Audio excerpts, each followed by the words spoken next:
our first guest is combining the tastes of fall into a sweet treat you can enjoy any time of day. Here to show us how to make spiced apple turnovers, we welcome back the Kitchen Killa, Kiara Hardy. Great to see you. You as well. How are you? I can already smell the smells. Yes, right?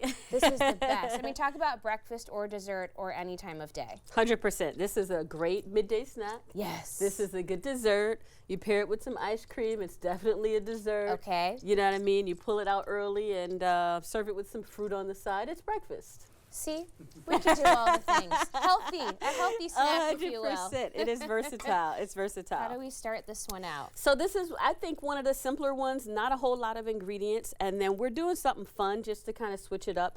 We're using our Kitchen Killa spice blend, but our Indian spice blend interesting. for this one. Because if you think about all the things that are kind of included in apples and turnovers, thinking about that nutmeg and the allspice, the cinnamon, those kinds of things, those are also in here.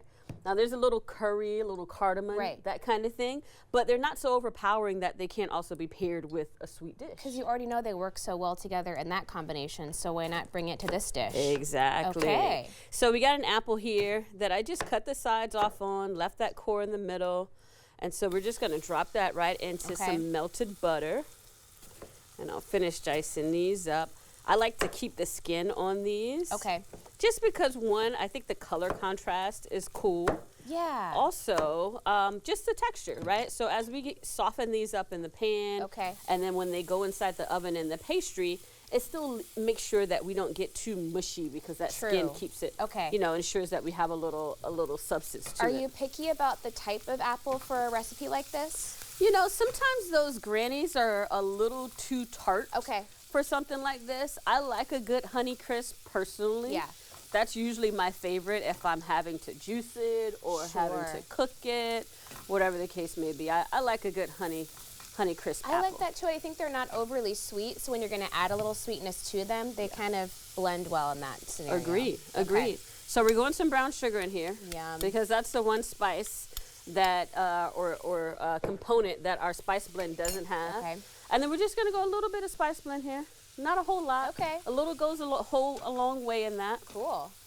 And you'll start to smell that right away. Yes. And we don't want to cook this for a very long time. We're going just until our apples get translucent, if you will.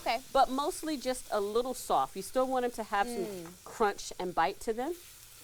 True. But we want our butter and our brown sugar and our spices to blend together. We also want those apples to sweat a little bit, so you'll start to see liquid forming. And that's just drawing the moisture from the apples. Perfect. Sometimes we do, when we're making stuff like this, or maybe like a cobbler or something, we will add liquid to this. So like, you know, water or orange juice or lemon juice or whiskey. But in this case, you don't have to, because it's going to draw enough moisture from the apples on its own. All right. So I would cook this for maybe 2 or 3 more minutes until it gets a little more tender. And so I have one here, a little TV Magic. That is exactly where we want it. Still has some crunch to it. Still only a few minutes. I mean, that doesn't need that much time. Totally not. And so now we're going with the easy route, right? We're going to pull this off. And then we got a little puff pastry here. Lovely. Puff pastry. You buy those. They're frozen. You unravel them, let them sit out at room temperature for a little while so they're pliable like this. And I like to do them small. Little bite-sized ones. Yeah. And then you can do a couple different things with this. I'll show you. So the first one you'll do is you'll use your spoon and just kind of press it down there.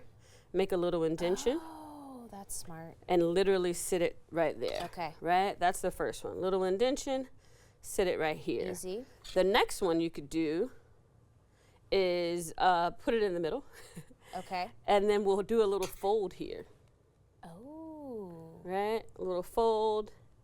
And again, because it's puff pastry and it's been sitting out, it's a little pliable.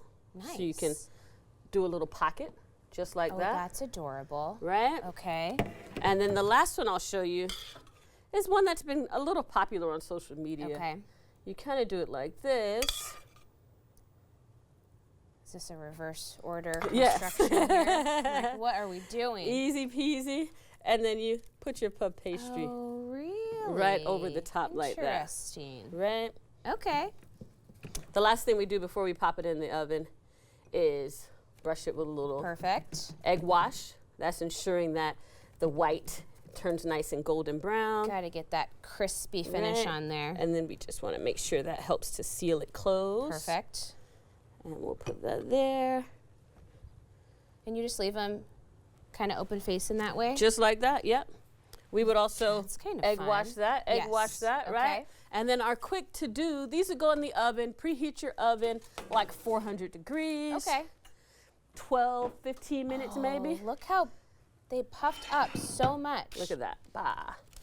Bah. That's so cool. These are the ones. Look at those. Okay. And so it sticks right to it.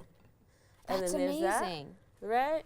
Then you get a little powdered sugar. Beautiful. Look at all this. Look at that. Now it's dessert all of a sudden. Turnovers 3 ways. I mean, depending on your aesthetics, but we know that they're all delicious. 100%. Okay, which one do you think is the least messy one for me to bite into? The puff is gonna crumble, so go for it. Just go at my own. Oh, okay, here we go.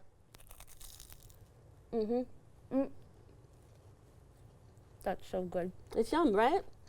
I mean, what's not to love?